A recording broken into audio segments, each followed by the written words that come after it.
సాయి బాబా షిరిడి వాస సాయి బాబా మసీదులో నా ఫకీరు అయిన సాధు యోగి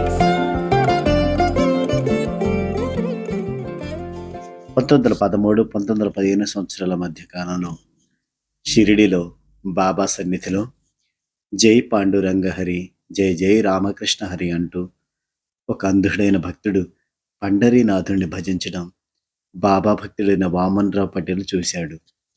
తిరిగి అదే వ్యక్తిని బాబా మహాసమాధి అనంతరం అంటే 1942-1943 సంవత్సర ప్రాంతంలో అదే ద్వారకామాయి సభా మండపంలో భగవద్గీత, అమృతానుభవం అనే గ్రంథాలు పారాయణ చేస్తూ కనిపించేసరికి సాయి శరణానంద ఆశ్చర్యపోయాడు.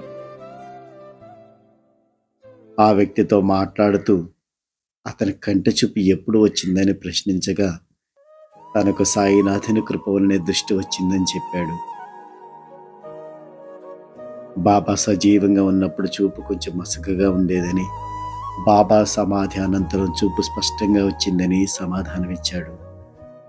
సాయిబాబా కటాక్షించిన చూపు సద్వినియోగం చేసుకున్న వ్యక్తి ధన్యుడు. నేను సమాధి చెందిన సమాధి నుంచి సర్వకార్యాలు నిర్వహిస్తాను.